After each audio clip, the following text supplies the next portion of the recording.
Assalomu alaykum chorva ishqibozlari. Akalar, bugun chislar 25-yanvar 2026-yil. Xo'p, bugun yakshanba kunda videoga oldik. Mana sizlar uchun mana toza shvet olaman deganlar bormi? Akalar, ikkinchi qo'linga bo'lsin. Qirg'izistonning Bishkekidan kelgan toza shvet olaman deganlar bo'lsa, mana sotiladi akalar. Xo'p, buni 8 oylik bo'g'oz akalar molimiz. Mana 8 oyga to'lgan. İkinci qo'ringa tug'adi. Mana 6 kurak chiqazigan aka, 6 kurakni. Xo'p, akalar, bo'yi 1.35 sm chiqdi.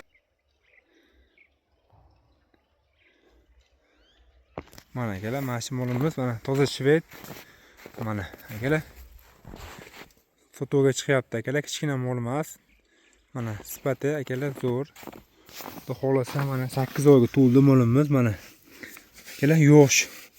Hamma so'zga ishlaydi akalar. Mana shu molimiz fotoga chiqyapti. Mana toza shvet olaman deganlar bormi? Akalar, mana toza shvet mana shunaqa bo'ladi akalar. Toza shveti Qirg'izistonning Bishkekidan tushgan.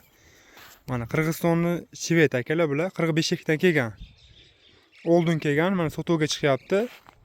Mana akalar, tishlari 6 kurak. Tishi 6 kurak akalar. Mana narxi 38 million kelishamiz. Akalar, bo'yi 1.35 sm.